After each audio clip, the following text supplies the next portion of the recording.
The House Republican Policy Committee will come to order. Representative Jones, would you lead us in the Pledge of Allegiance? Certainly. I pledge allegiance to the flag of the United States of America and to the republic for which it stands, one nation, under God, indivisible, with liberty and justice for all. Well, good morning. Thank you guys very much for being here today. I want to especially thank our host, Representative David Zimmerman, for bringing us here to Lancaster County. I want to thank the Randholds Fire Company for hosting us and for the work that they do every day protecting our community. Our communities are really fortunate to have so many selfless people, first responders, EMS, policemen that really just make it a wonderful place to call home in rural Pennsylvania. So we're very glad to be here. My name is David Rowe. I have the privilege of serving as the chairman of the House Republican Policy Committee. I also serve the 85th Legislative District as its representative, which covers Union, Snyder, Juniata, and Mifflin counties. I'm going to invite our members here today to introduce themselves. Good morning, my name is Stephen Rank. I am Constituent Outreach Coordinator for Congresswoman Lloyd Smucker, who covers all of Lancaster County and then the southern half of York County. Unfortunately, he wasn't able to be here today as he is in session in DC. I'm happy to be here on his behalf. And I also want to mention that I'm a Reinholds native, so very appreciative of the Fire Hall for having us. Yeah. So, Dave Zimmerman, State Rep for the 99th District. That's right where we are, northeast Lancaster County and southern Berks. And I'm State Representative Tom Jones. I represent the 98th Legislative District. It's the northwest corner of Lancaster County and the southwest corner of Lebanon County. Also online, we're joined by Representative Robert Ledbetter from the 109th District, covers Columbia County, and we're also joined by Representative Barbara Gleim from the 199th District in Cumberland County, and we just had her birthday either yesterday or the day before, so happy belated birthday, Representative Gleim. Today's hearing is going to focus on challenges affecting families all across Pennsylvania, and that's the growing difficulty of attaining home ownership. For many, the dream of owning a home feels increasingly out of reach. Housing prices are rising, inventory remains tight, and the cost of building new homes has increased significantly over the last decade. And part of that challenge is supply, but a lot of it is also process. A recent report from the Mercatus Center highlighted how Pennsylvania's highly fragmented housing system spread across more than 2,600 municipalities, each with different zoning rules, permitting requirements, and review processes, creates delays, uncertainty, and adds costs that ultimately get passed along to the home buyer. And these delays matter because affordability matters.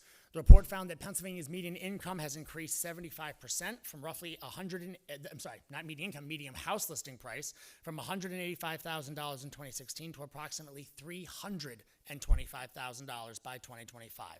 Our goal today is to better understand where policy reforms can help remove the unnecessary barriers, streamline approvals, expand housing supply, and ultimately make home ownership more attainable for all Pennsylvania families.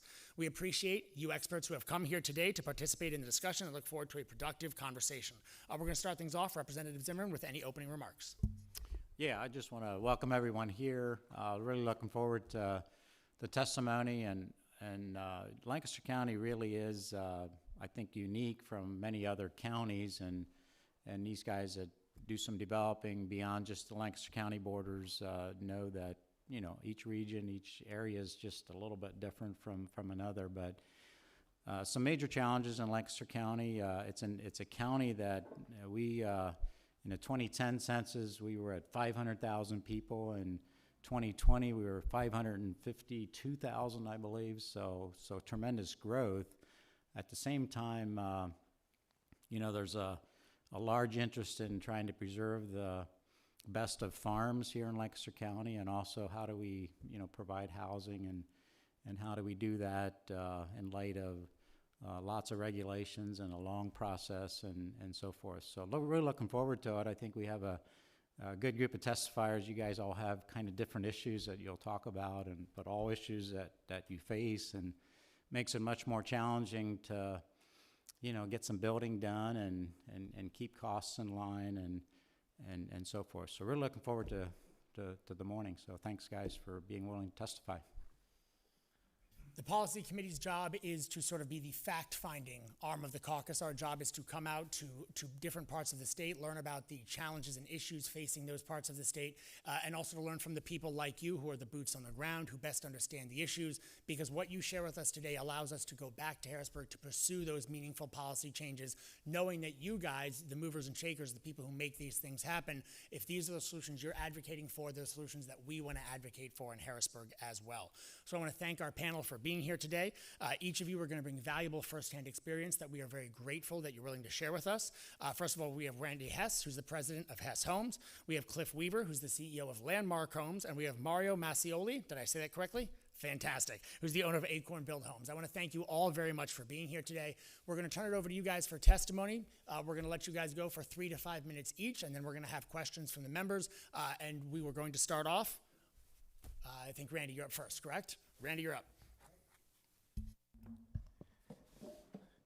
Thank you. Thank you all for having us here this morning to discuss the issues of housing affordability in Pennsylvania. We appreciate the opportunity. I'll read from a prepared statement and answer any questions, obviously, that you may have. When it comes to housing affordability, everybody seems to want to look for that magic bullet solution, right? One thing that can then streamline the process. However, due to Pennsylvania's highly fragmented system of governance, which you touched on, and multiple layers of regulation, many of which unfortunately conflict with each other, there's no single path forward. Given the limited time this morning, I'll focus on several key contributors to rising housing costs. First, most importantly, is to frame the structure, in my opinion, of housing costs. It can really be broken down into 2 categories, vertical and horizontal. Vertical costs are going to be those related to the construction of the homes themselves, the buildings, i.e. building codes, energy requirements, that sort of thing. And although building codes certainly are worthy of discussion and do add a degree of cost, the cost of the vertical really pales in comparison to what we're finding on the horizontal. So the horizontal, of course, includes the land acquisition, the entitlement of that land, and the site improvements. While vertical regulations such as building codes and accessibility standards and energy requirements do increase costs, again, they're significantly outweighed by the horizontal costs. For that reason, my remarks this morning will focus primarily on the horizontal.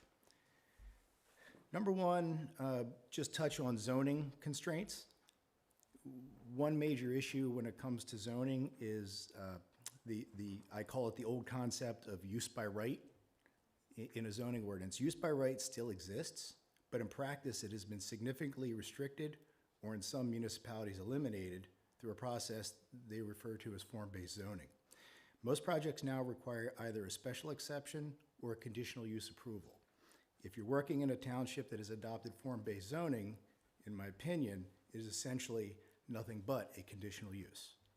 In some instances, a 900-page document, uses by right have, for the most part, been eliminated. When you have to go through a conditional use process for approval, it can add anywhere from 6 to 12 months, give or take, before a project can even begin the land development review. That's just the zoning process. The conditional use process also allows municipalities, we'll term broad discretion, to impose conditions, often without meaningful checks and balances.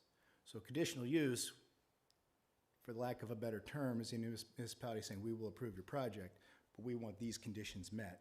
And whatever those conditions are, you must abide by, and there are no checks and balances with that. They can attach whatever conditions they see fit.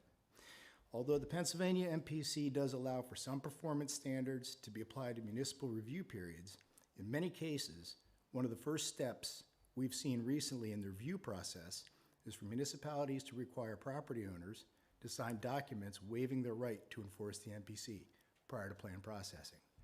I have run across this in several municipalities in recent years.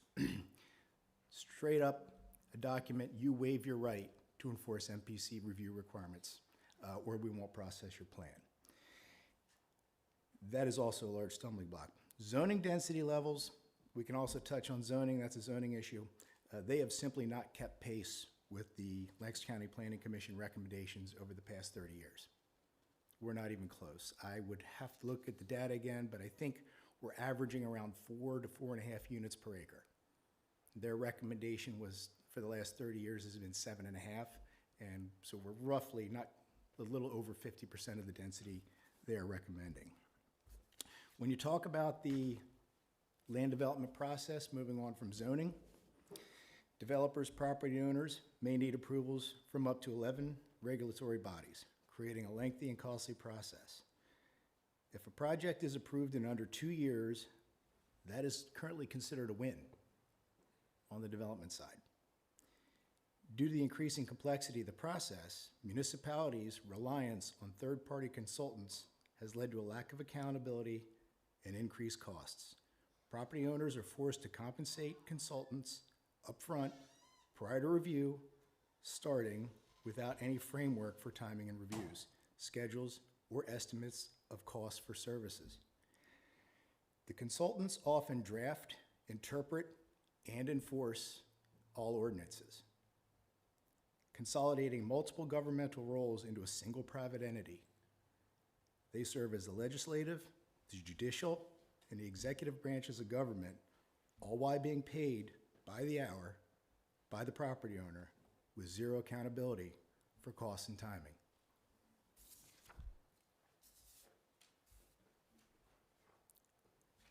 Regarding the horizontal costs, in the last 15 years, there's probably been no larger increase in cost than that related to stormwater management. Touch on stormwater management briefly. In some cases, stormwater infrastructure costs exceed that of all core utility and paving costs combined. We can demonstrate that. New water quality mandates are often costly, conflicting, lack clear measurable outcomes. These mandates originate from the Chesapeake Bay compliance efforts known as the Chesapeake Bay Tributary Strategy, instituted by the EPA around 2014.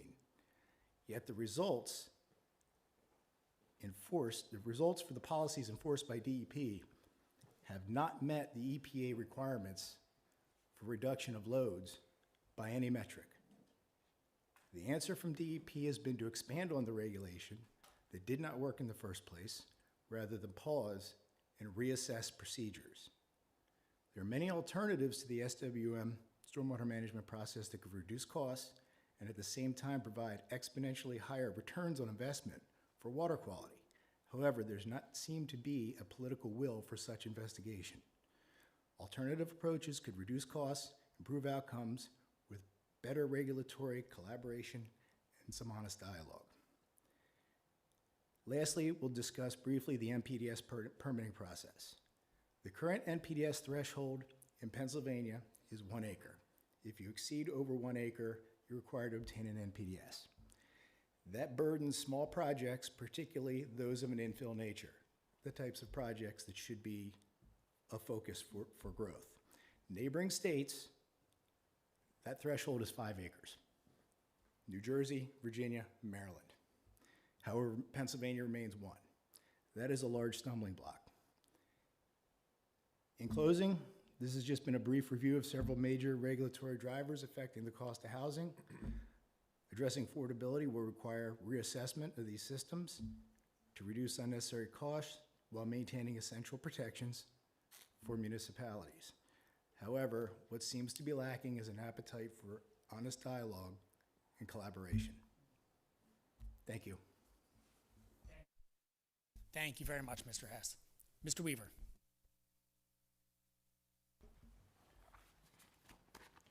Thank you for the opportunity to share with you on a subject I care deeply about. My name is Cliff Weaver. I'm the owner of Landmark Homes, regional builder serving communities across South Central Pennsylvania.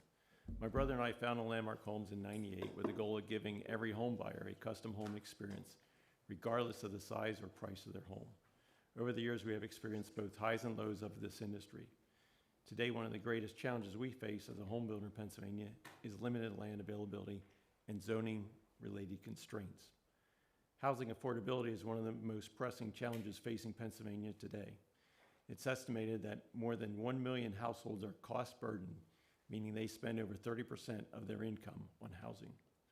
At its core, this issue boils down to a lack of supply to meet demand.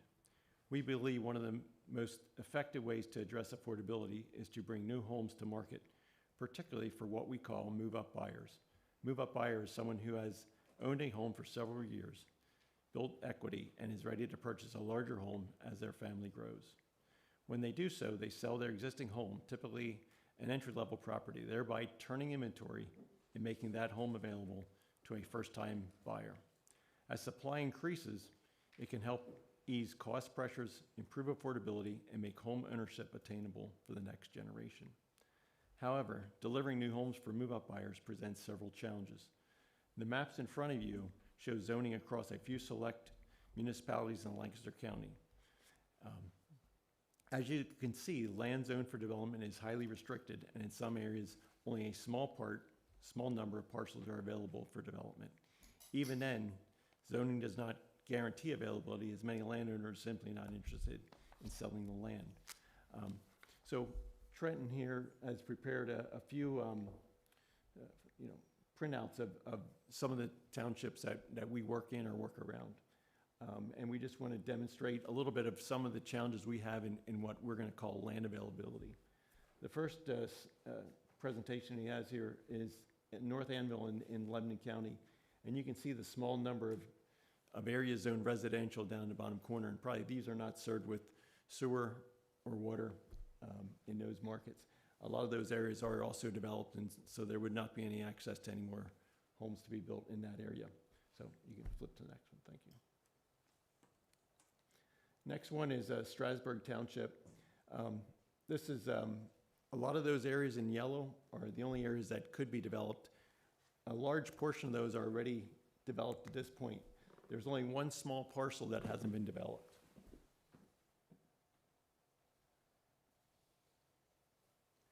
The second area that I circled there is zone residential.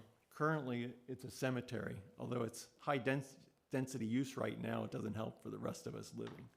But again, those are areas that we cannot add to. You like that? So those are, you can look on that map and you can see, the areas that we have the opportunity to build on are restricted down to, one area in that township. So you can go to the next one. And many of these townships you guys know, you represent. Leacock Township, again, an area that we know well. The areas in the yellow are developed. There's a small portion there, maybe 20 acres. Interestingly enough, and again, you look at zoning maps and you think, well, there's areas there to be developed. Well, the one area I'm going to circle is a municipal park, and I don't think they're going to give that up.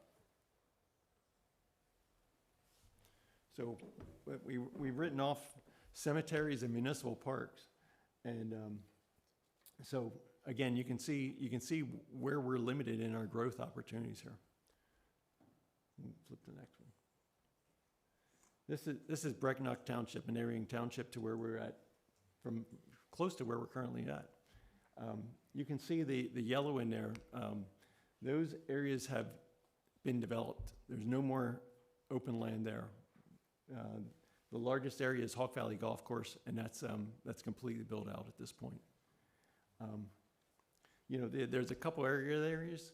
There's a public school that's zoned residential, and that's in this area here. So the chances of us putting houses on those areas that I'm circling shows you the challenges, and also shows you the limit of area that we can potentially build in. The last slide, and we'll just put this one in there, is the preserve farms in the Lancaster County region that we work in. And again, presents itself as a challenge that we are all familiar with. I'll continue on with my prepared statement here. Yeah. So as I shared with you, some of the challenges with the land availability in the proper zoning areas, and again, rezoning the agricultural land has its own challenges. Utility access presents another major hurdle. Developers must determine whether sewer, water, or electrical services are available. In many cases, we must invest hundreds or thousands and even millions of dollars to expand these services. These costs directly impact housing affordability and can sometimes make projects financially unfeasible, even when on paper zoning allows for growth. Additionally, site conditions such as topography, geology, environmental factors can further limit development potential. These challenges have compounding effect on affordability. Not only is there a limited supply of developable land, but the scarcity drives up land prices. Even if suitable land can be found, the approval process is frequently lengthy and complex. For example, we work through municipal approvals. We often encounter strict subdivision and land development ordinances requirements, such as widening existing roads, adding curbs, sidewalks to existing roads. While the state law allows applicants to request waivers for these requirements with proper justification, those waivers are not always granted. In many cases, municipalities deny them due to concerns about public opposition to avoid the perception of giving a developer a win. As a result, the land development approval process can take anywhere to 2 to 4 years or longer. Additional approvals from outside agencies such as Department of Environmental Protection, PennDOT, can further increase costs and delays.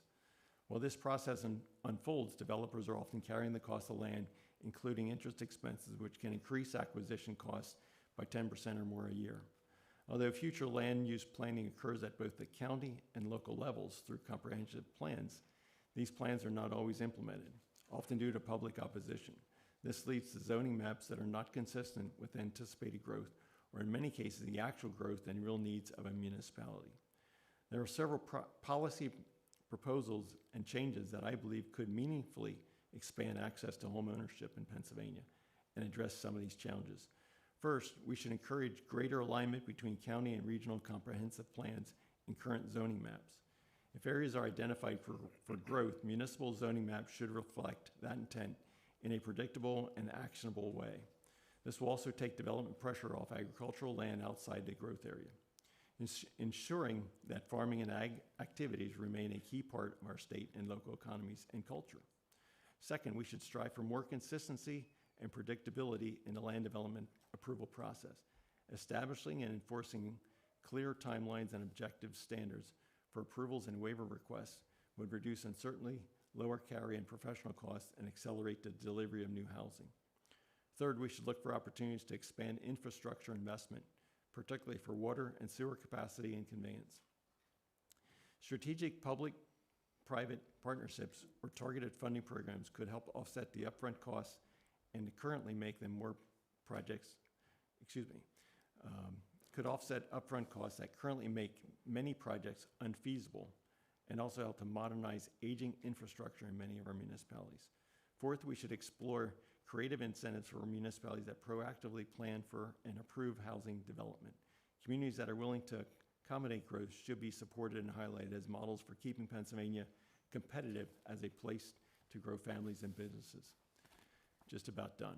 Fifth, we should encourage a review and modernization of certain subdivision land development ordinances requirements that may longer reflect current needs, planning considerations, or market realities in terms of housing styles, property layouts, while still maintaining safe and quality standards.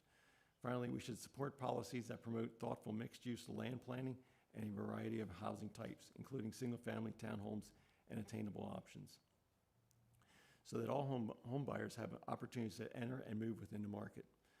There's no simple fix that will automatically expand across access to home ownership. This requires a coordinated effort to address land availability, fix regulatory processes, expand and modernize infrastructure, and focus on long-term planning. As builders, we stand ready to be part of that solution, but we need a framework that allows us to respond to this need in a timely and cost-effective way. In closing, I would like to emphasize that housing is more than just a commodity. It is a foundation for strong families, stable communities, and economic growth. When we make it easier to build homes, we make it easier for Pennsylvanians to achieve the dream of home ownership. Thank you again for taking the time and consideration. Again, I would be happy to answer any questions.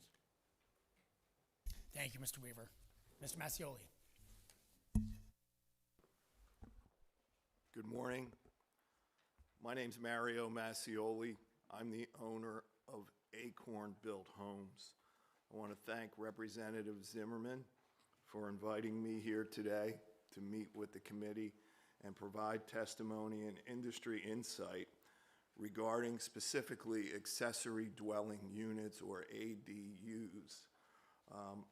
We appreciate your leadership on this issue and the opportunity to share our experience working with homeowners and municipalities throughout the southeastern Pennsylvania region.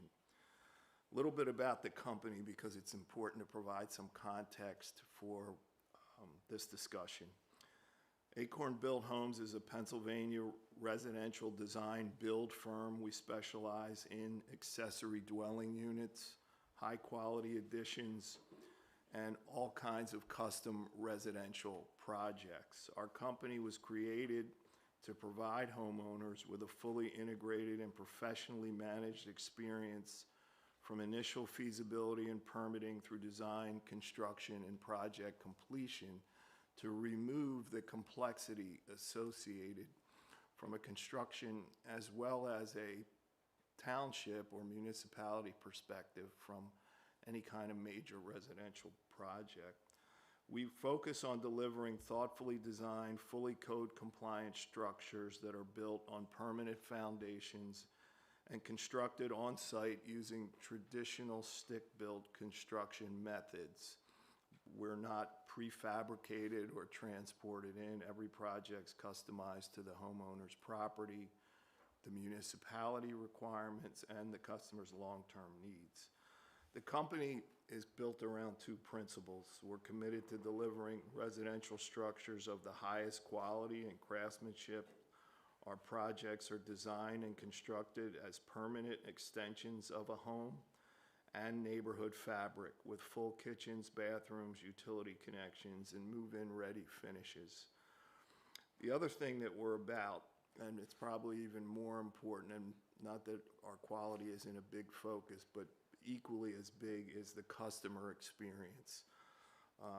We built this company around simplifying an otherwise difficult and fragmented process. We assembled an experienced team to manage permitting, zoning, design, interior design, land development, engineering, construction, and utility connections under one roof. So we do all of that on behalf of our customers. And our goal is to remove the uncertainty and create a clear, professional, guided process for homeowners. Throughout our work in the market, we have developed meaningful insight into both consumer demand for ADUs and the regulatory barriers that currently limit their practical implementation across Pennsylvania. Demand for ADUs is significant and growing rapidly. We currently receive somewhere between 200 to 300 leads or inquiries a month, and we've conducted hundreds of property consultations with homeowners throughout southeastern Pennsylvania. The strongest driver of demand, and this is true nationally as well, and I should state that, don't quote me on this, but I believe 12 other states have passed a bill like House Bill 2186, making ADUs a by right for all homeowners in the state. So the strongest driver is aging in place, where people do not want to go into assisted living. They're concerned about the care. They're concerned about the cost. The second driver is adult children who can't afford rent or can't afford a starter home, so they move back in with their parents. And a third use case is rental income. People want these things to supplement their income, and because people just need money. And I think once this bill is passed, the demand for this is going to be significant. Municipal regulations surrounding ADUs are inconsistent and create confusion and unpredictability for homeowners. Many municipalities, in fact the majority, do not permit ADUs by right at all, while others require conditional use, zoning hearings, special exceptions that add considerable time, cost, and uncertainty to the process.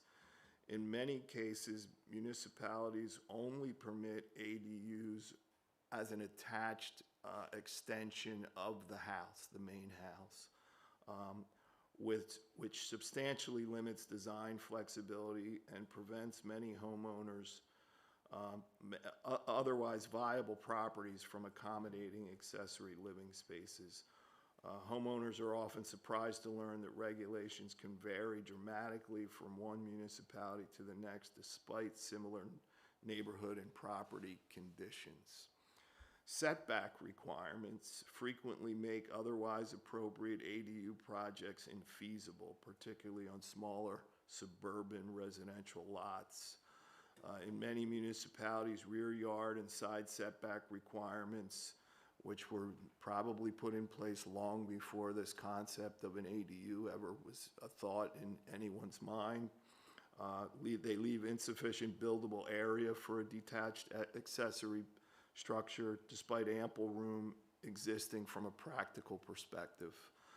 Based on our experience evaluating residential properties throughout southeastern PA, reduced setback requirements are critical if ADUs are to become a realistic housing option for average homeowners rather than only those with large properties on or estate-sized lots. And the other thing I would add here regarding the lot size is, in cases where ADUs are allowed, this lot size requirement is usually some multiple of the actual zoned lot size. So you might have a lot size zoning in a district within a municipality of an acre, but you have to have an acre and a half to do an ADU, or in some cases in Lancaster County, you have to have 10 or 20 or 30 acres. So it makes it impractical for the majority of people. Restrictions on kitchens and cooking appliances significantly undermine the intended function and usefulness of ADUs, which are really a tiny home on a property. Many municipalities prohibit full kitchens, built-in cooking appliances, or independent utility configurations out of concern that ADUs will become improperly used rental units. In practice, however, these restrictions often make the spaces less functional for senior, adult children, caregivers, and long-term family occupancy. In our experience, homeowners seeking ADUs overwhelmingly desire fully functional, self-contained living spaces capable of supporting independent daily living. The last issue I'll touch on are septic system regulations, which my colleagues here have touched on as well.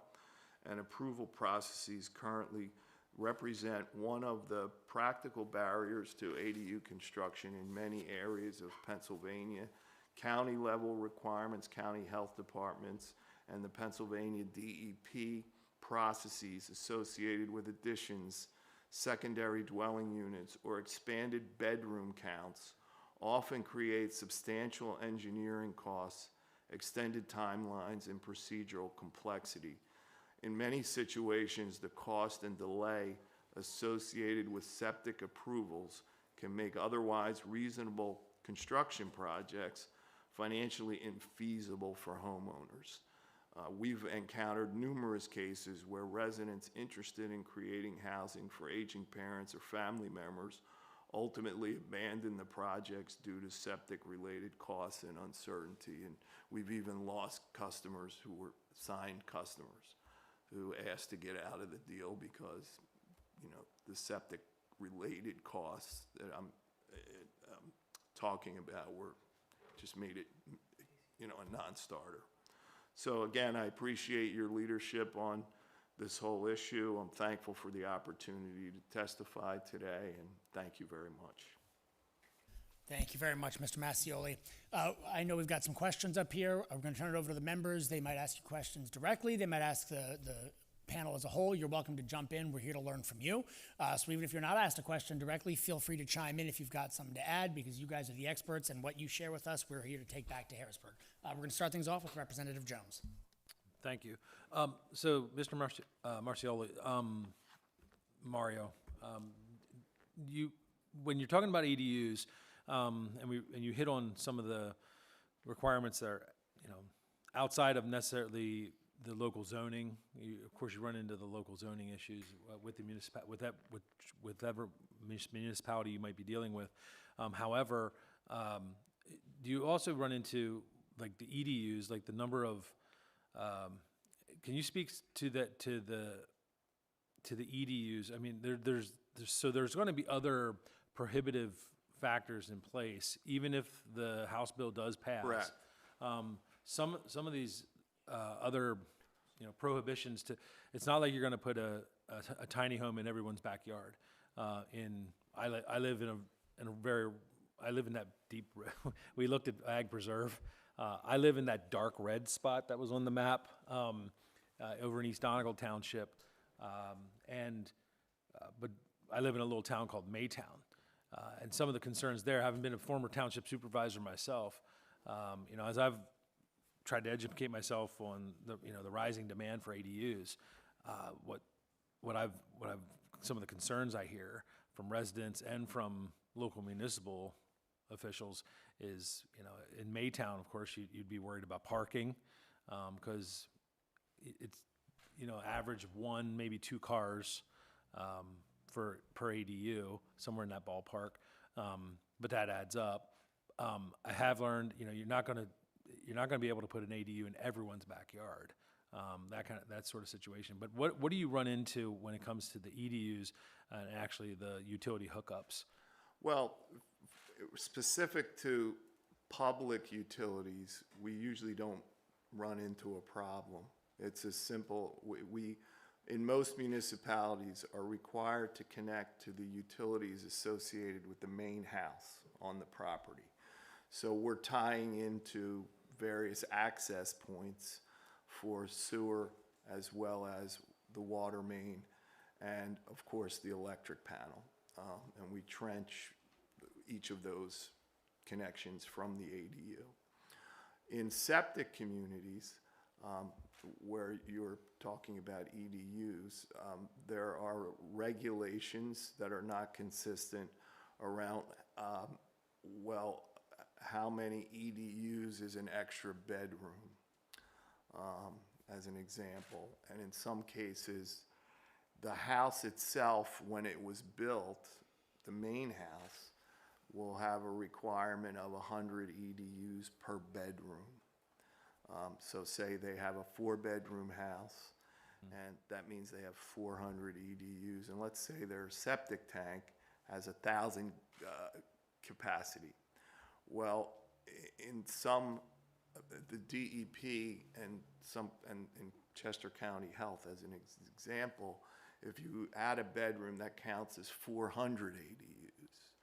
And when I inquired as to the rationale for that, there was really no rationale for that stated. I'm not saying there isn't a good reason for it. I just wasn't able to learn it. So that means now I have to get a new tank. Now I have to get a new septic design. I have to get a new septic system. That invokes the DEP and a long-term, what they call their Module 2 planning process, which can be 6 to 9 months to a year. It means I have to hire an environmental consulting firm and engineering firm, rather. There's perk testing, all these types of things. And I'm not an environmentalist, so I don't look lightly as to say, oh, those things aren't valuable. But they make an affordable structure for, $150,000, $200,000 unit become a $250,000+ project, which basically makes putting an ADU in a septic community very difficult from a affordability perspective. Right. So a top-down piece of legislation that you mentioned that would make ADUs available by right, that wouldn't necessarily help in that situation, correct? No, and that's why the issues I brought up have to be looked at, and I've provided this information to Representative Inglis, who's the sponsor of the bill. I had a meeting with him, as I have Representative Zimmerman, And these other things, the setbacks have to be looked at, the septic requirement, the stormwater management stuff, the EDU requirements, lot size requirements for ADUs. There's a lot of things, way too many to go into minutia here, that if they're not looked at, and I'm not suggesting it's an easy process to do that across all of these municipalities, then it will make the ADU law, while well-intended, not very practical to make any kind of change. Understood. Yeah, that's sort of, again, as I looked into this and, I looked at the legislation and considered the legislation, you get into the details of it, I found that to be the case, that until we address some of these other issues that impact that availability, that we can allow for it, by right, but there are so many other factors that are going to come into play, setbacks, impermeable surface. Correct. Impervious coverage. Impervious coverage for stormwater. And these are things that are legitimate concerns. Yes. Very much so. I mean, if you're going to hook up to a public utility or hook up to a existing septic system, does it have the capacity? These, they're obviously very legitimate concerns, but those are some of the hurdles that you have to overcome. And there's ways that you can, for instance, you could require that a grading plan is associated with an ADU. Now, that's a few $1,000s expense from a civil engineer, which, we provide for our customers. It's not a showstopper for most, people capable of affording one. And you can design it so that the stormwater management is handled. But it is a serious thing that has to be addressed because you don't want flooding happening, and either on their property or their neighbor's property or whatever. Yeah. Well, thank you. Yeah, there's definitely plenty for us to stay focused on, especially when you get into the details. Thank you. Online, we've got Representative Robert Ledbetter. Thank you, Mr. Chairman, and appreciate Representative Zimmerman's leadership in this space, and for you gentlemen who have testified with us this morning. Very grateful for the insight, because I believe it validates a lot of the concerns that we as lawmakers in Harrisburg have received from our constituents. But it also presents an opportunity this morning to hear directly from you all in the challenges and hurdles that you face every day within your communities. With that in mind, Mr. Chairman, I'd like to provide some context with some of those concerns or points of feedback that I've received within my district, and then direct a question to the panelists. So, gentlemen, when I grew up, I had the opportunity to experience what the 80s and the 90s as far as building infrastructure afforded me. Had a wide street lights, homes that were placed on quarter or half acre lots. And a lot of the design was open and spacious for the subdivisions. As you guys have testified this morning, it really concretizes the contrast between what a lot of folks today that are in their child rearing years, mid 30s, early 40s, raising families, working jobs, they still anchor, I believe, in their minds when they think of home size, street design, setbacks, the architecture and green space, to what they experienced. And representing a district that's very rural, very agrarian, that's even magnified beyond the traditional neighborhood that I just described to you, where it goes into multiple acres in subdivision containing a single family home, and the opportunity to have chickens and storage sheds on the properties. But when we look at the development today, you all testified on a variety of hurdles that are preventing young people from getting into homeownership. But again, when we contrast, the 80s and 90s versus today, you have historically single family homes that were 2,000 square feet and split levels or single stories. And then now you have slightly bigger average footprints, but more vertical. You have quarter acre lots that were very common to now today, homes being maximized on that footprint. We see starter family homes not being 3-bedroom, 2-bath, 2-car garage builds, but instead townhomes or duplexes, split houses. So my question to you all is, the constituents still desire and dream for what it was that they saw their parents afford them in growing up. And they still have that motivation to acquire it. But you all have outlined very clearly this morning the regulatory hurdles, whether it be ADUs or EBU, like the accessory dwelling requirements, the runoff, the sewer requirements, all of the regulatory hurdles that come to preventing the business decision being made to actually build these communities. Mr. Chairman, if I may just build my point even further, it's recognized during holidays, whether it be trick-or-treating activities with families, community yard sales, these hamlets or neighborhoods that are nestled within our municipalities, our townships, our boroughs, they're almost viewed as idyllic. People seek the opportunity to go and look at Christmas lights in these neighborhoods, or have their kids trick or treat in these neighborhoods, or participate in a community yard sale, because these neighborhoods represent something that isn't being developed anymore. And because it's not being developed anymore, isn't accessible either. And if it's not accessible and it's not being developed, then it's something that is in danger of fading away. So my question to you guys, and now here's lies my question. My question is that in a future world where we as the legislature are able to work with local government and county government and get some of these regulatory hurdles out of your way,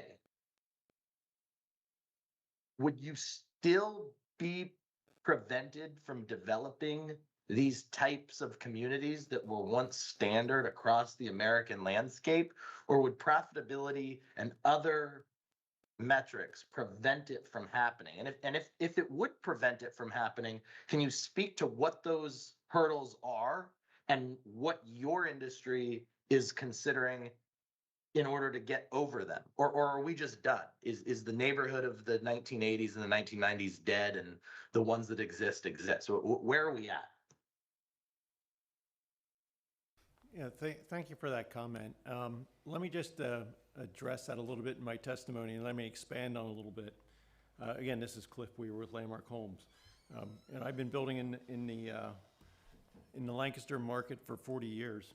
And what the MPC code set out in 1968 was to designate certain areas for residential zoning. And those were clustered mainly around the small towns in Pennsylvania. And specifically looking at Lancaster County, a lot of those areas, and I provided maps, and I don't know if you can see it, what we were looking at, but I provided maps of zoning that's currently in place.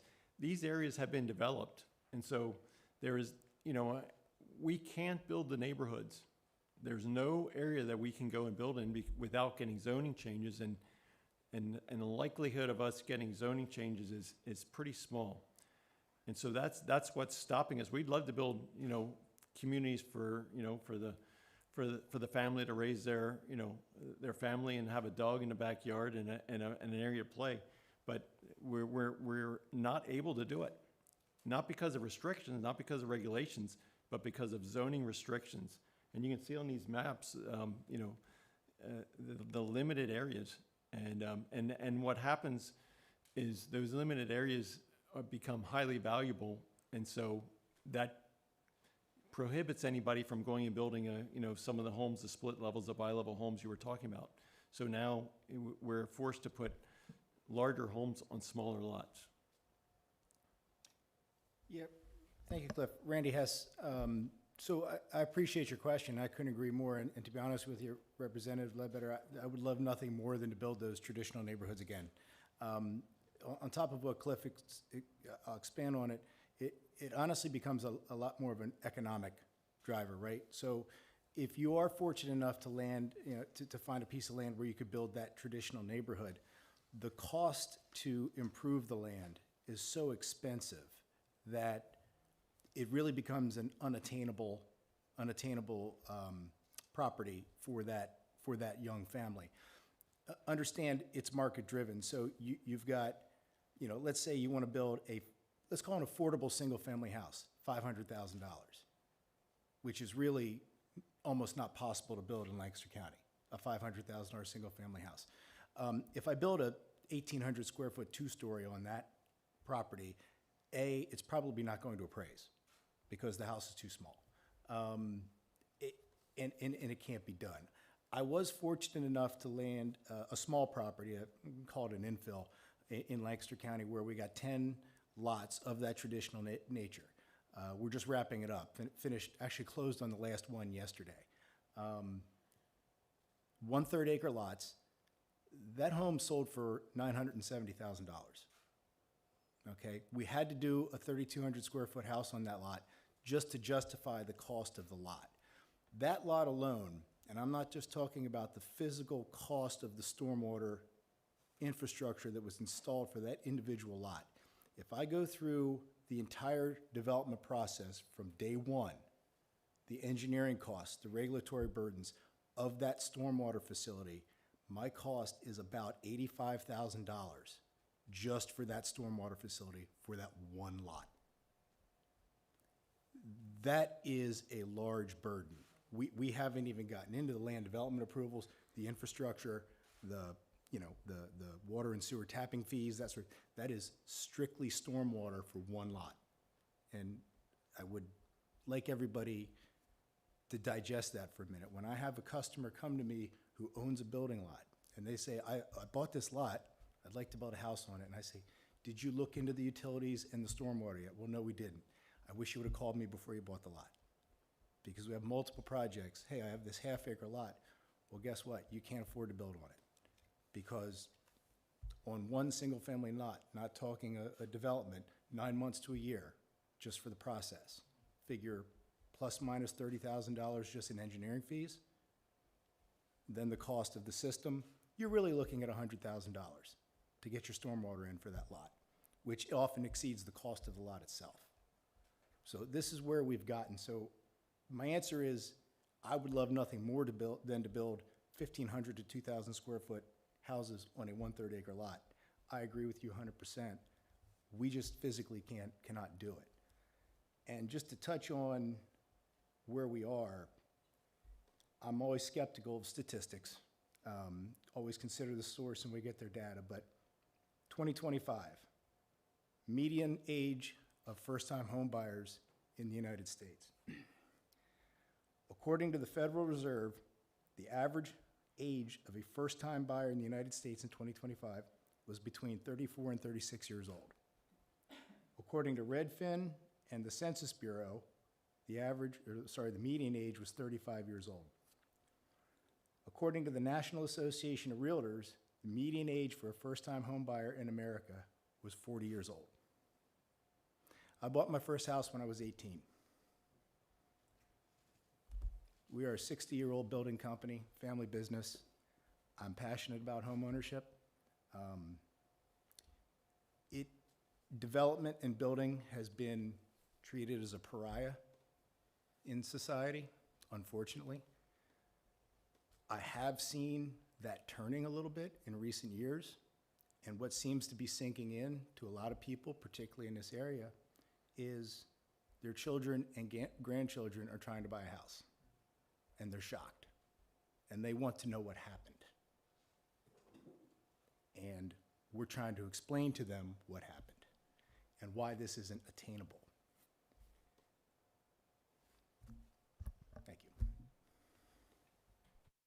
Can I follow up and ask you a little bit more? So in just a short few years, I remember hearing, stormwater costs for an average lot, you're 20 or 30 grand, in just for your stormwater. But the numbers that you were just talking about far exceed that. What has changed in the last 5 years with stormwater requirements? And where is it coming from? It's an excellent question. So it's always site-specific, Representative Jones. What I would say is it's predicated largely on municipal ordinance as well as DEP requirements. So what we run into is DEP has what they call their BMP manual.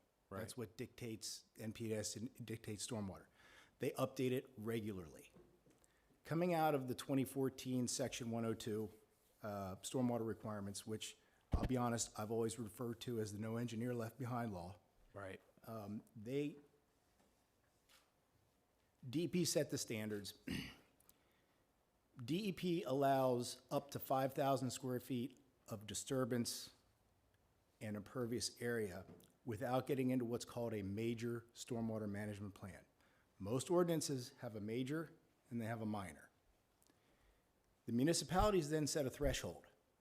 We say this is the threshold between a major and a minor stormwater plan. When you can get in under a minor, and I did one in, well, I think it was East Onagle. It was a 2,500, and we slid it in at 2,500.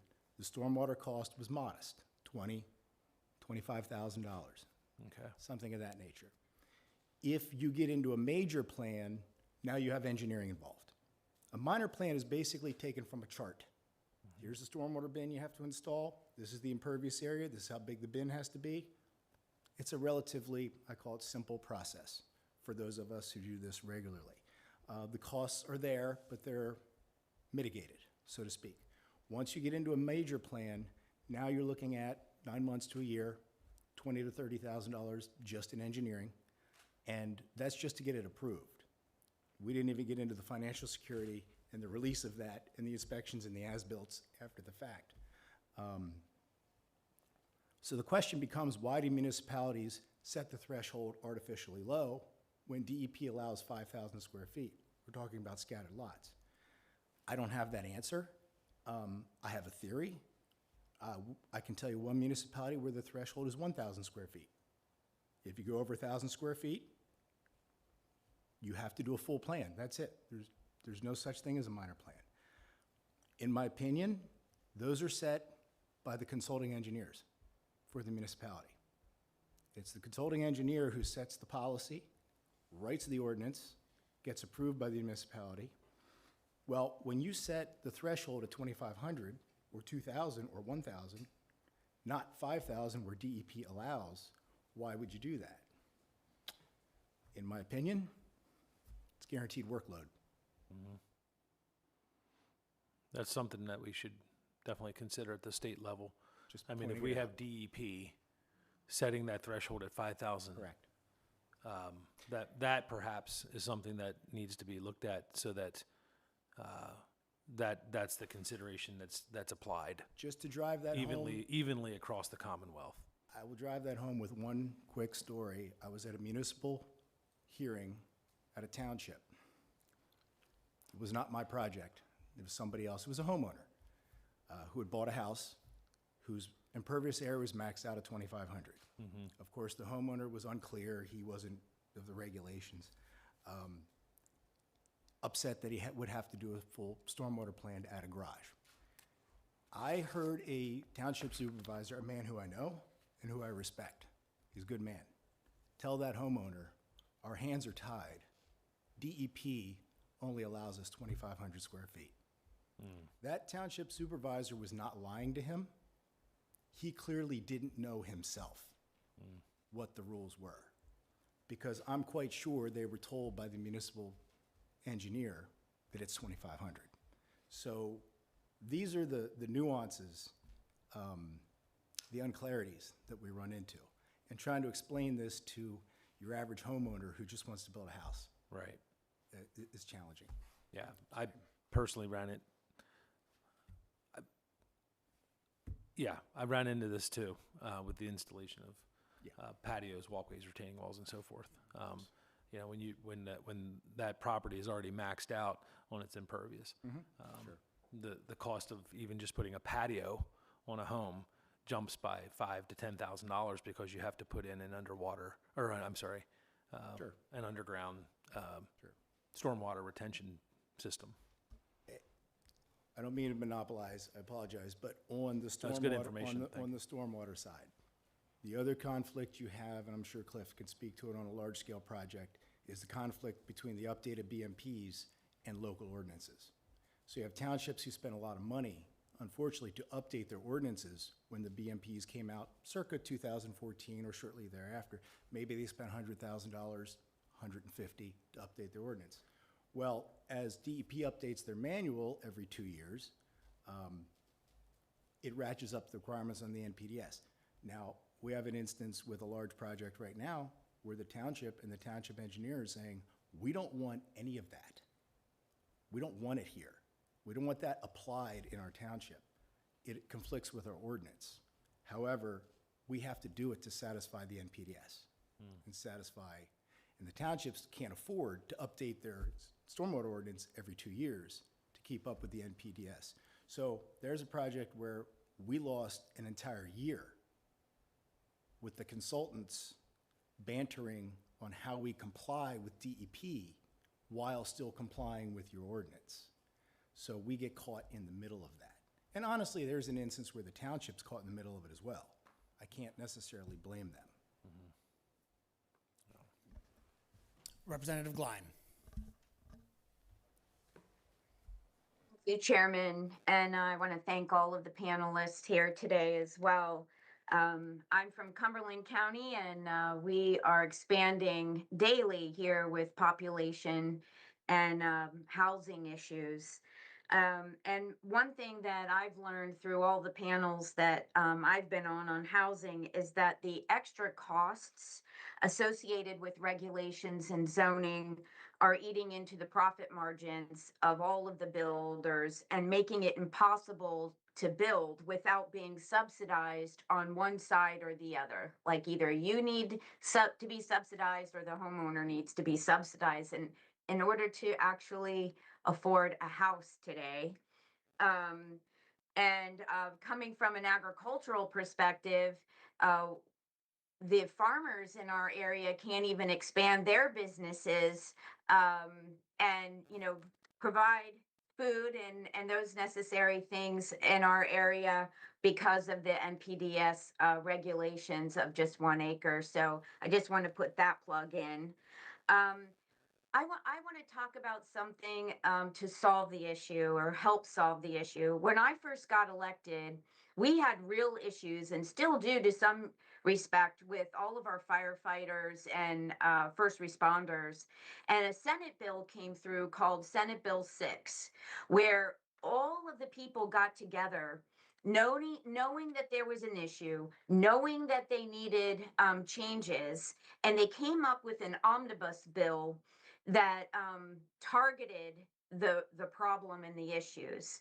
And what I wanted to know is, do you know of any comprehensive effort on the side of the homeowners and or municipalities or legislators that has started, or would you be open to something like that where we set everybody around the table, including DEP and the engineers and everybody, and say, we have to solve the housing issue. How can we make it more affordable for everybody?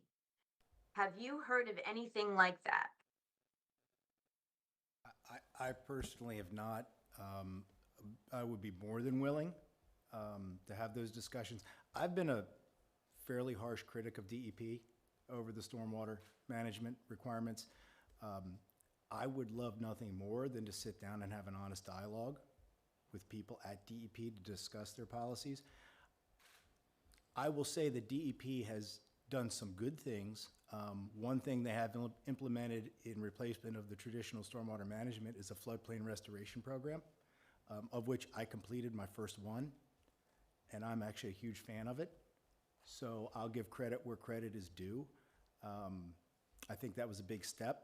The issue with a floodplain resto is that not every site is able to accommodate that.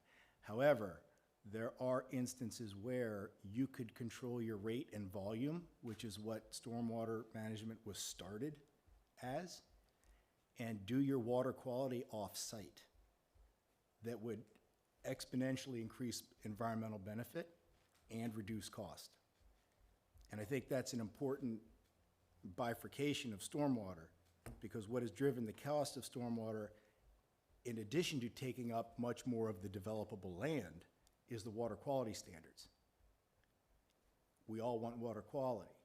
There are ways to do it much more efficiently that I think DEP should examine, rather than trying to achieve their water quality standards on site, to which I would argue minimal, if any, environmental benefit.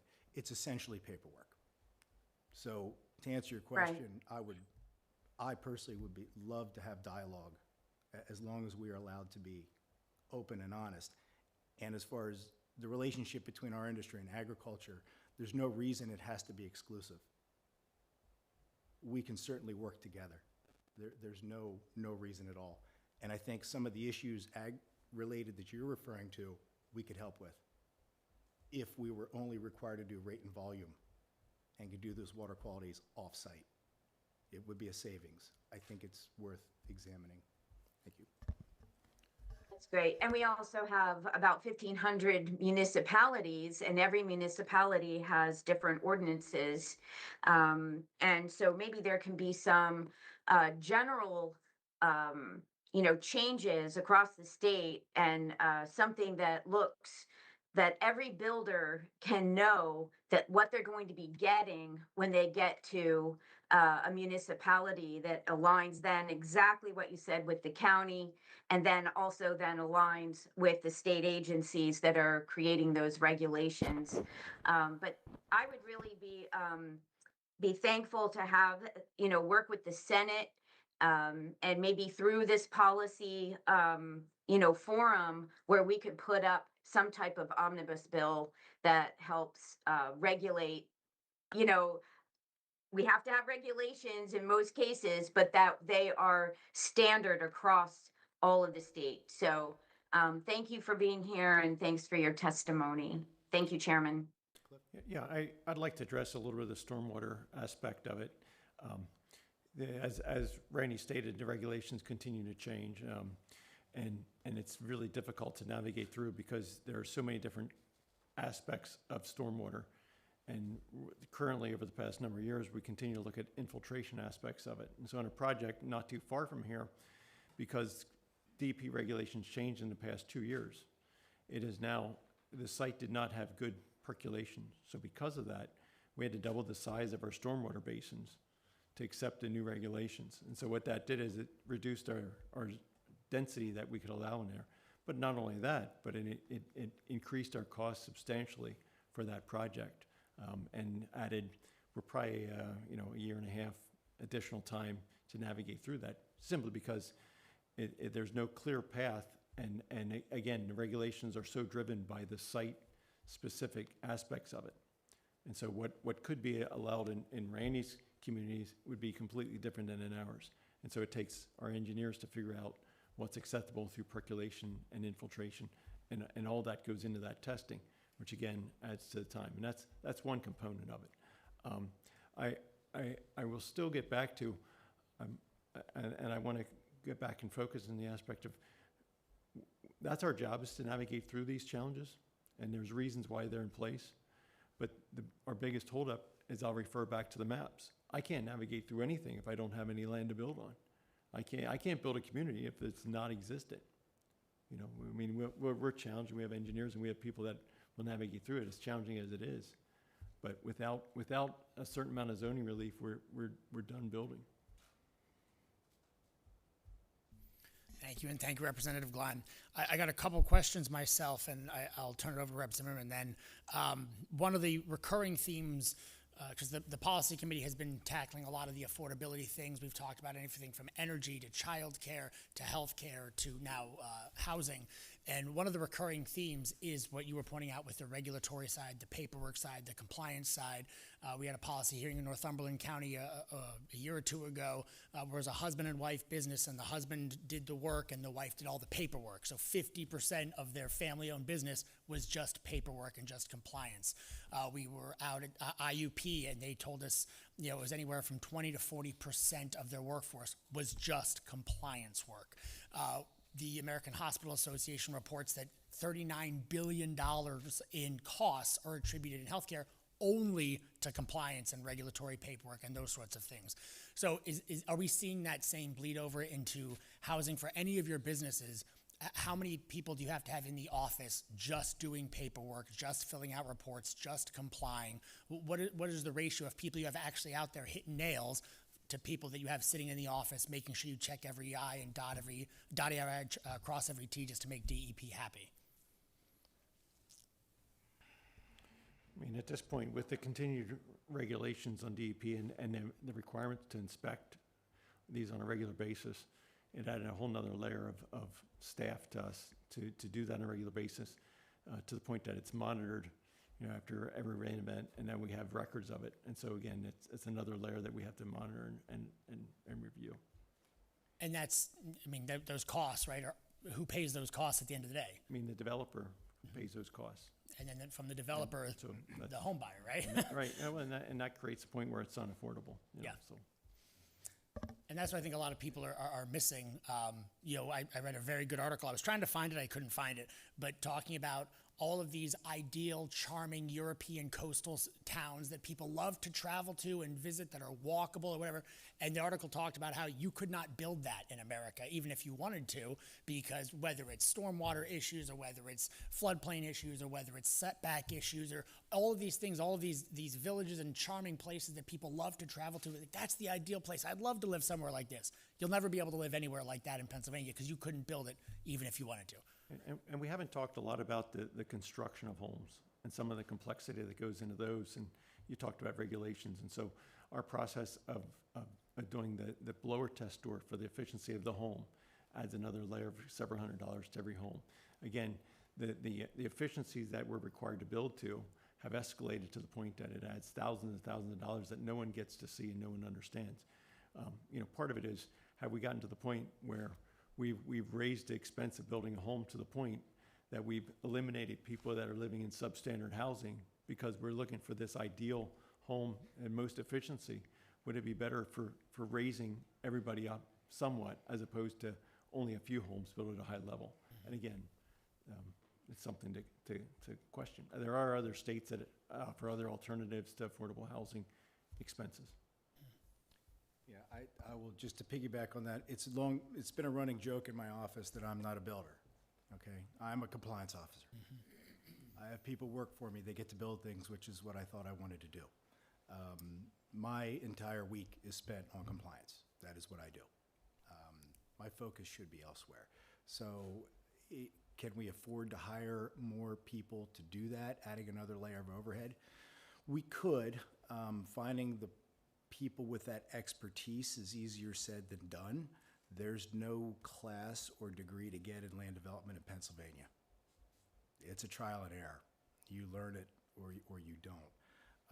So yes, it does add, it adds a significant layer of cost. It takes away from the things that you should be doing. Yeah, the thing that I'll add specific to the accessory dwelling unit business is that the township processes, whether they be special exceptions, conditional uses, variances, and all the other things that have been discussed, have delayed projects, or in several cases, killed projects of customers we had under contract.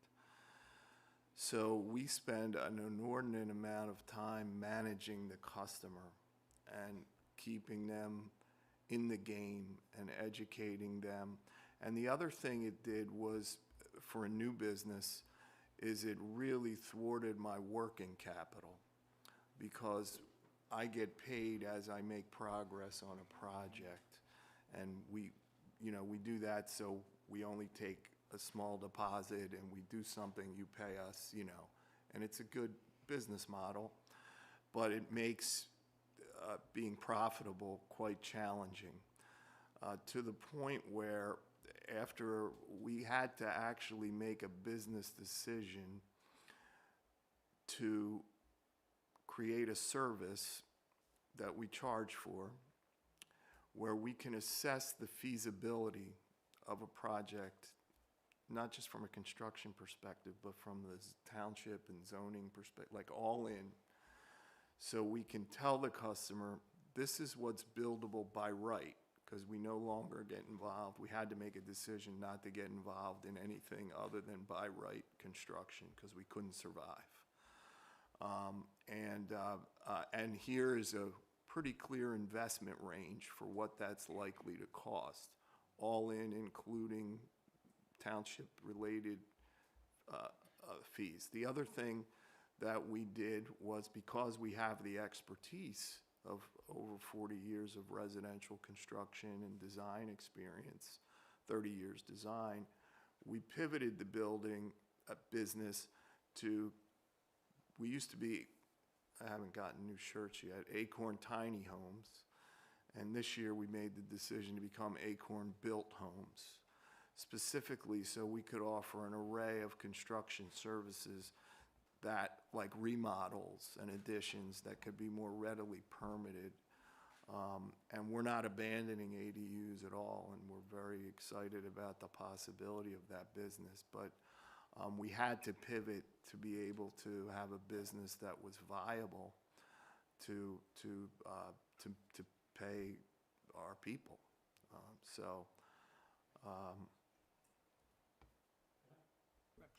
Can I ask you? Representative Jones. Thank you.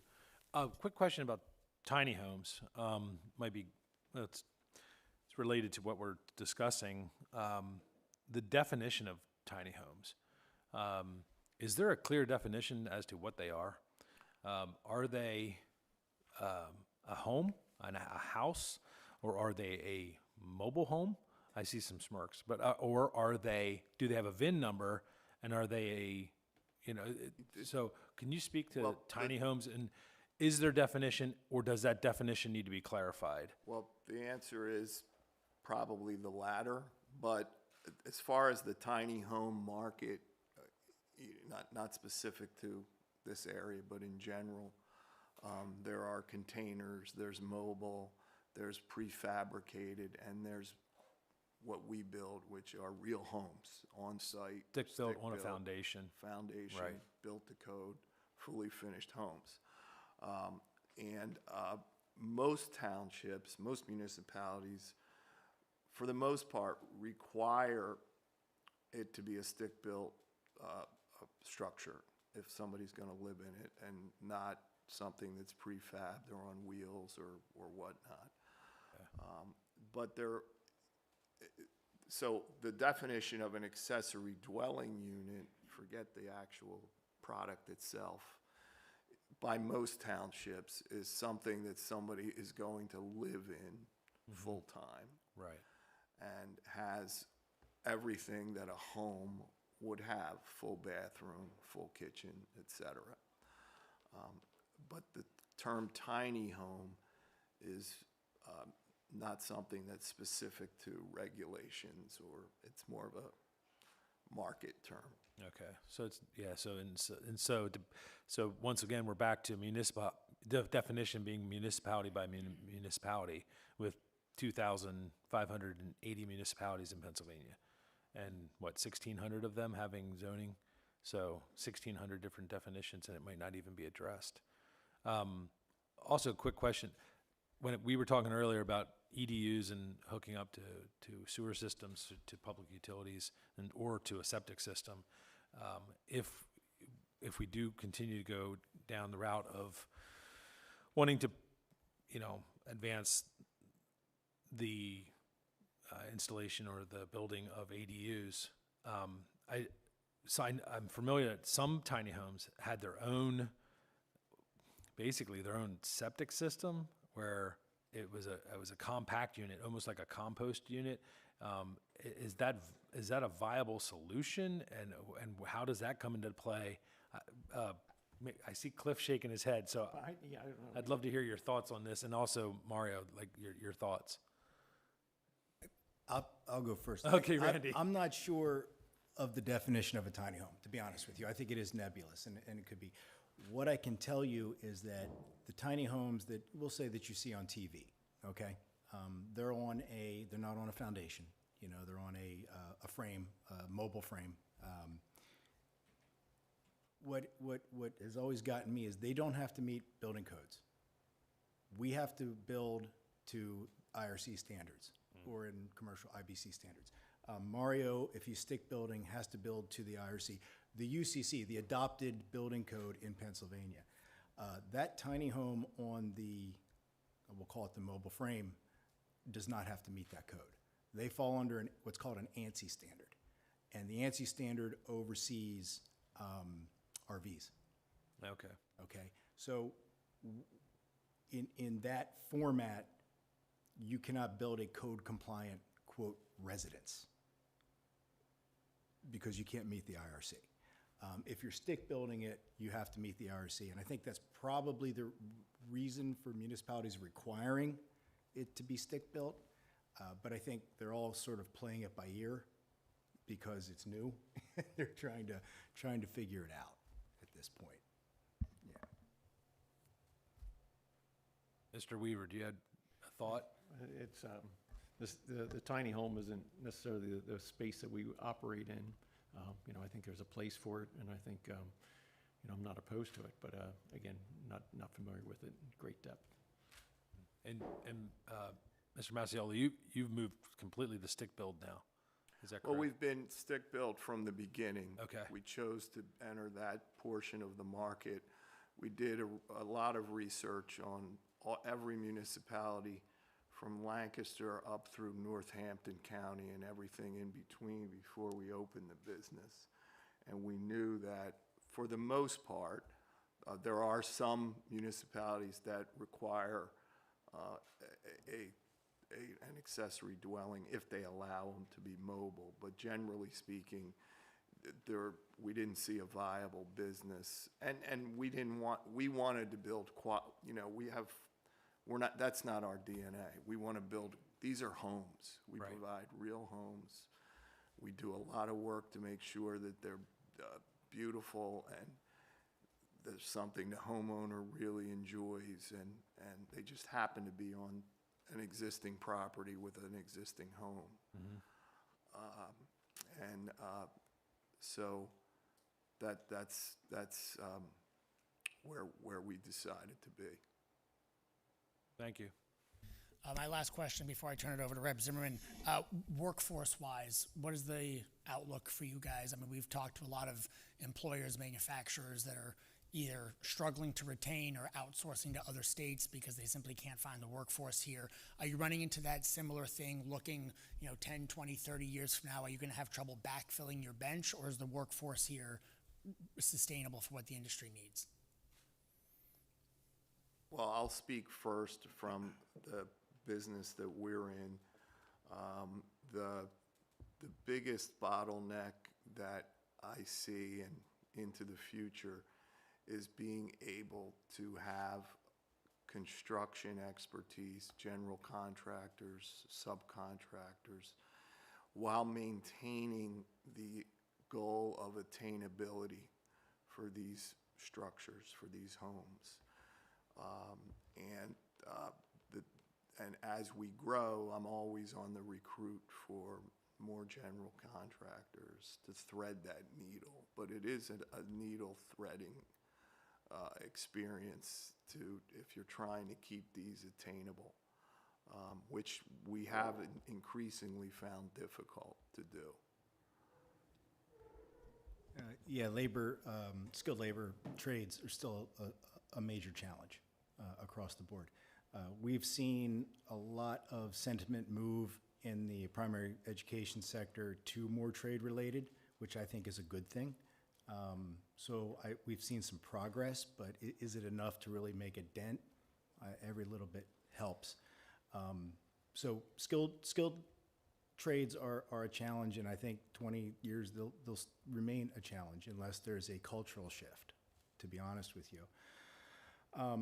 But I will tell you what I told the chamber when I dropped my membership after 50 years. Their primary, one of their primary objectives is workforce development, which is admirable. But I told them there's no point in promoting workforce if that workforce can't afford to live in Lancaster County, which is where we are.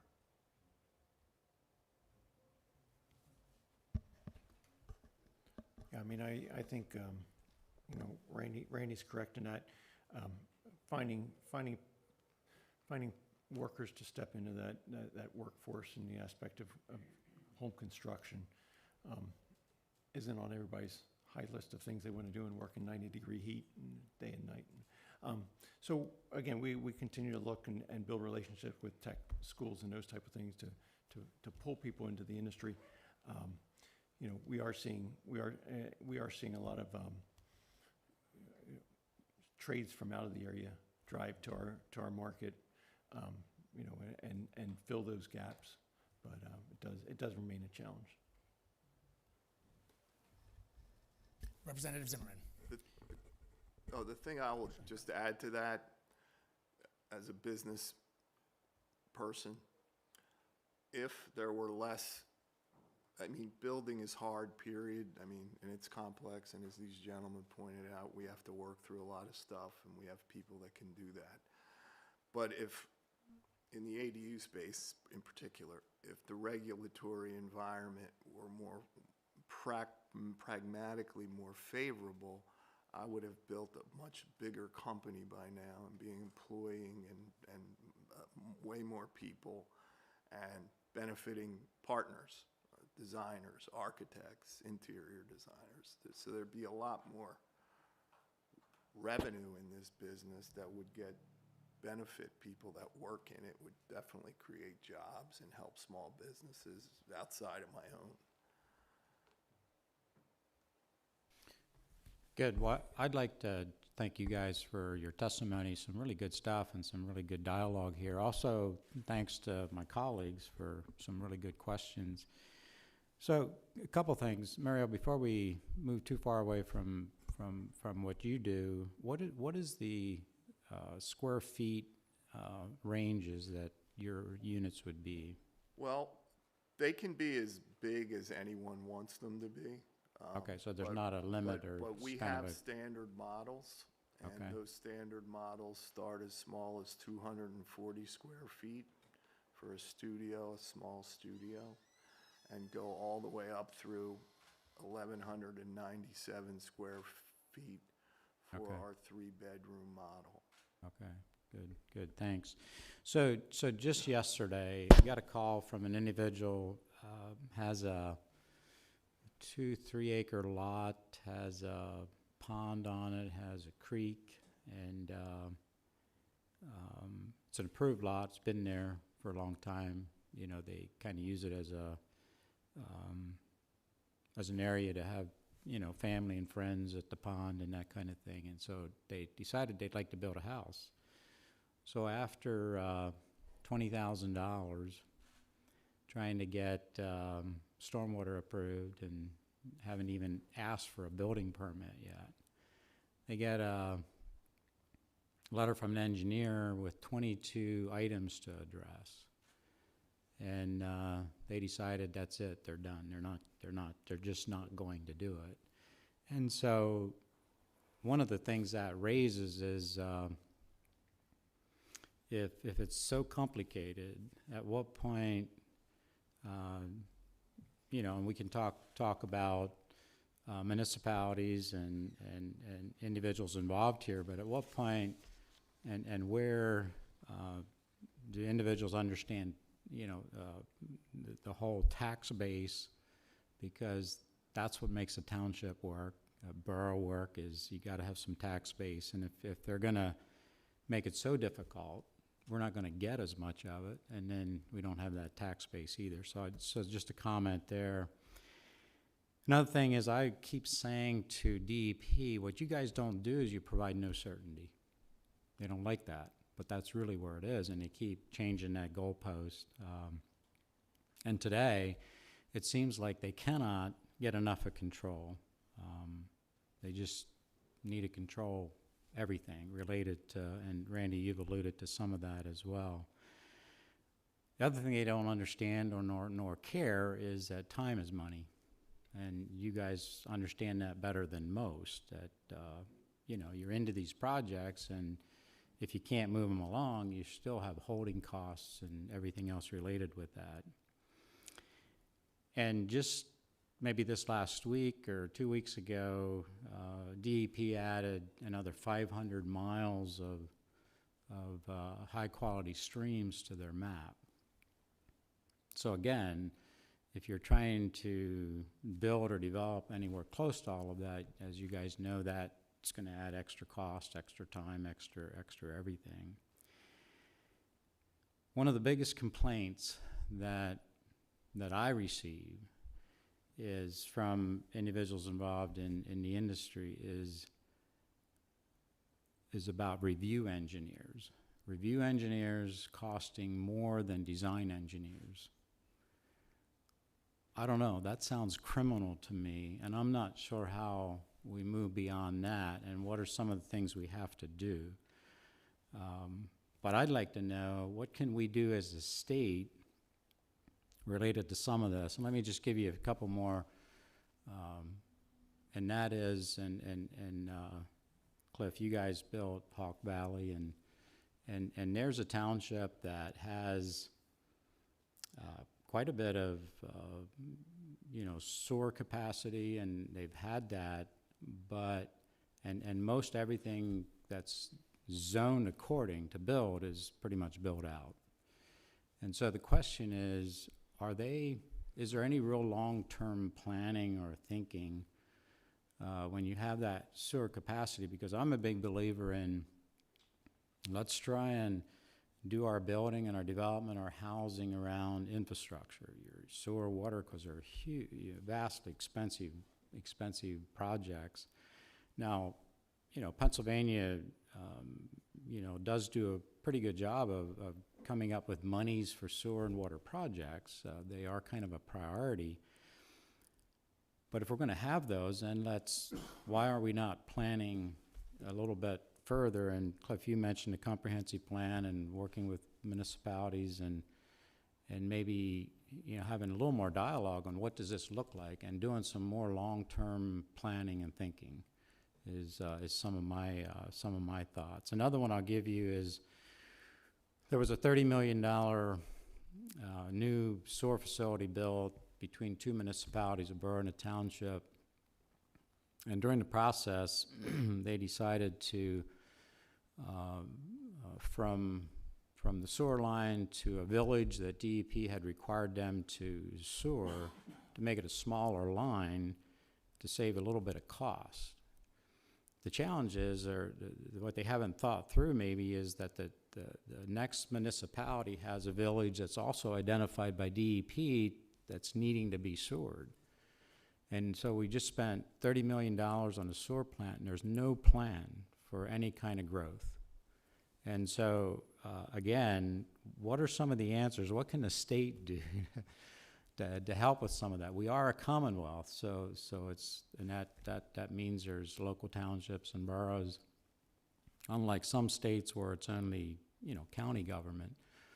But how can we all work together and make more sense and maybe do more long-term planning, which would actually help you guys immensely as well when there's more certainty involved in the whole process.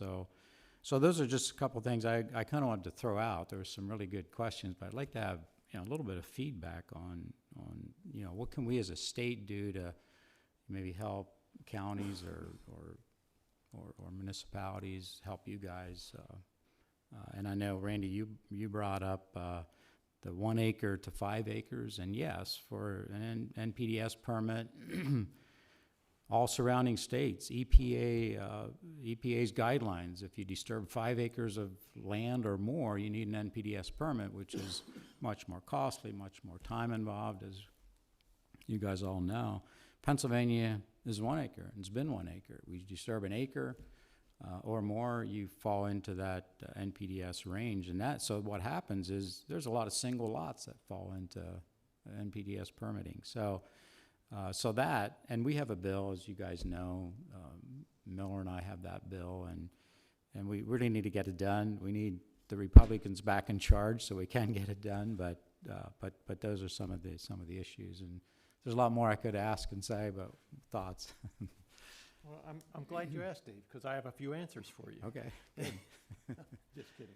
I know it's very complicated. 3 points I wanted to bring up. You talked about the engineering aspect of it and what can we do in that aspect of it. Yeah. I can take my car to any garage that's licensed and they can inspect that according to what the state requires. I can't do that with engineering in a municipality. I have to work with one engineer designated by the township that I have to work with. And so they will look at the policies in that township and review it accordingly. We had this issue with the housing when housing inspections came out and the housing code required. We had to work through navigating that. And one of the solutions was we could hire our own inspector, municipal inspector, to look at our homes. That's something that we could look at. That would then potentially speed up the process through the municipality and reduce the cost. Whenever you increase the speed, you reduce the cost of any project that we have there. So look at past that. Let me go and pick any certified engineer licensed by the state and let me review it through the township. So I can check that one off my list. Randy, you're okay with that? I suggested that a couple years ago. Yeah, I'm on top of it. Yes. Yeah. No, that's a good suggestion. Yeah. Thank you. The other thing is, we deal, I have a project in the Cumberland County area that we had a major 18-inch sewer line running through my project from another municipality. I was required to pump it across town because they had just built a new sewer plant. So I had to bore through town 1.5 miles to their sewer plant, put a pump station on my property, total cost of $3 million to do all this, where the gravity flow line went right through my property. So if the state would set up a board that we could appeal that decision to mandate a cooperation and understanding, that would have saved my project $3 million. It goes back to the affordability. If I can save $3 million, that's going to lower my costs. It's going to lower what I'm going to charge customers for lots and homes in that community. But we're handcuffed. We can't go anywhere at this point. We have to follow the municipal authority at that point. But if we had allowed that to happen, look at that possibility. But we have no appeal process in that. The other thing is, I'm stuck on this, and I'd be curious to hear what the board would have to say, because we have tiptoed around it, and I haven't really and I'm going to go back to it. We don't have a place to build. Brecknock Township, there is no place to build there. So can the state, in some way, and I don't know how that is because it's not very politically appealing to do any land development. We sit here and look at this and say, we need more housing, we need affordable, we need communities where people can live in, the people that work here. But how are we going to accomplish that? We can't build it in thin air. And so how do we go about looking at this? And we we tiptoe around it because it's not politically appealing. Yeah.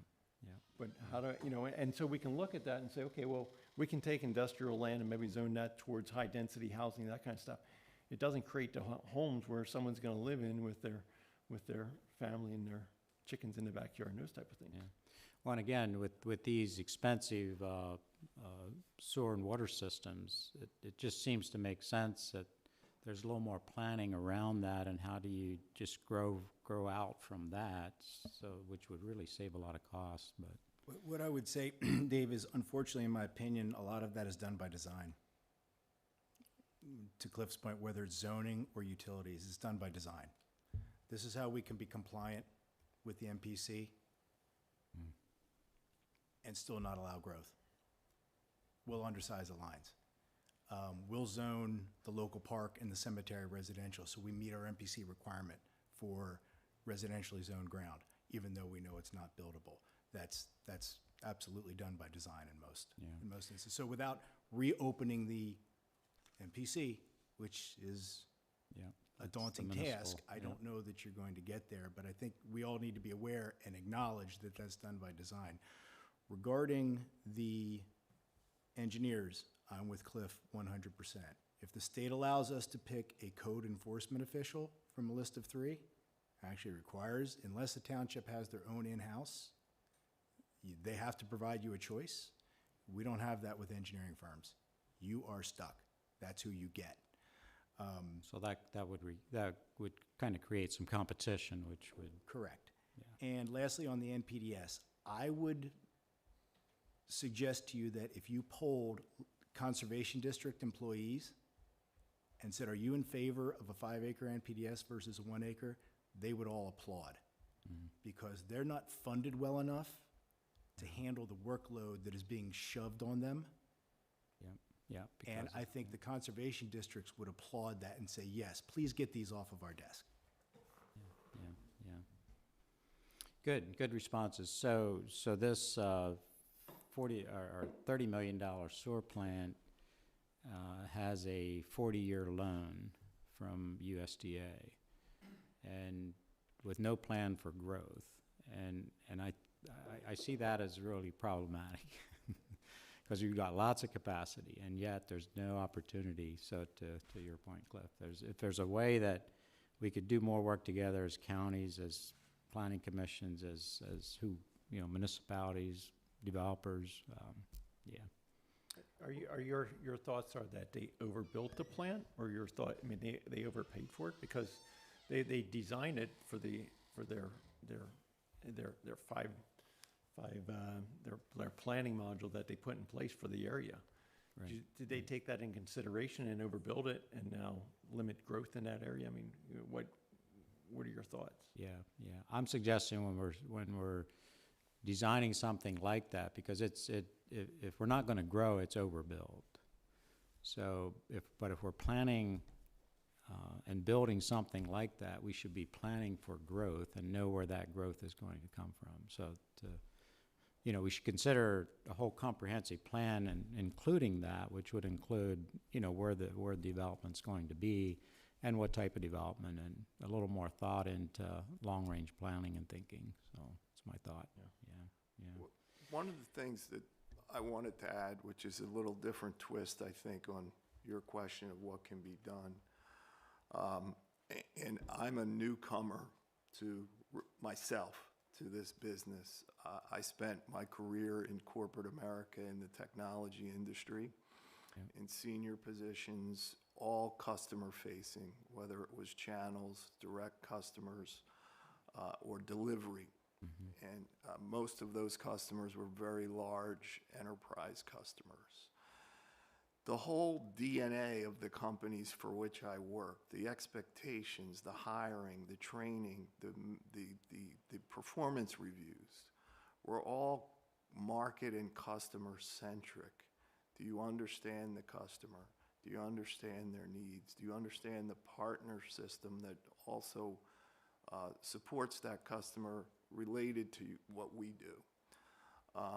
And when in my experience of dealing with lots of municipalities through my current entrepreneurial venture, that idea that we're here to serve these residents and understand their needs and how they're changing and what their problems are doesn't seem to be at least widespread in terms of that culture. So I don't know how you solve that problem, whether it's training, hiring guidelines, but unless you have, and I think some of what these gentlemen implicitly said, people that are generally focused on what they're there to do, which is to serve the community that they're privileged to serve, like you gentlemen feel, it's going to be a hard slog to change things because the human behavior isn't aligned with doing that. Yeah. Well, so there's two pieces of legislation that I have, and one actually would require a municipality to have at least 2 engineers, that you could choose one or the other. So that's sitting in committee. And another one is that all authority members, you know, whether it's water authority, sewer authority, stormwater authority, whatever authorities there are today, those are all appointed by either township supervisors or by borough councils, and this bill would require that they're elected. And I don't know if those things would make any difference, but in kind of wrapping things up here a bit is, you know, what are the things that we could do from a state level? For example, as a Commonwealth, you know, we have these local municipalities, and I think there's a lot of value and good in that, but they have authority to make local decisions, and so as a state, you know, we want to be, you know, make sure we don't limit what they can do and make decisions for that local community. At the same time, is there some overarching laws or policy that we should and could put in place that would actually help them and help, you know, with business like you guys and so forth. So those are the kind of things that we'd like to see. So I want to just thank you guys for this great dialogue, and this will help us, you know, look at other ideas for bills that we could introduce, for policy we could try and forward, and that kind of thing. So thanks, Mr. Chair, for coming to Reinhold's and having a hearing. Thank you. Well, thank you very much, Representative Zimmerman, for hosting us. I want to thank all three of you for your time, for sharing your expertise. I think it's a common theme that a generation ago, owning a home felt attainable for almost everyone. But fast forward now, that's very different, right? In the 1970s, the median home value in Pennsylvania was $40,000. Fast forward to 50 years later, median prices approach $325,000. And unfortunately, that's just priced too many Americans out of the American dream. Today's discussion made it very clear that affordability is not just about interest rates or the cost of goods. It's about supply, predictability, and removing those unnecessary barriers that are driving up costs for contractors, builders, and ultimately the homeowners themselves. If Pennsylvania wants to remain a place where families can put down roots, raise children, build a future, we must enact thoughtful reforms like the one shared with us today, like Representative Zimmerman's legislation would do, that will expand opportunities for housing and make homeownership attainable once again. We're going to continue this conversation. This is the first conversation, definitely not the last. We're going to be convening additional hearings on housing affordability and homeownership on May 26th and May 27th. Thank you again, Representative Zimmerman. Thank you to Reinhold's for hosting us. This hearing is adjourned.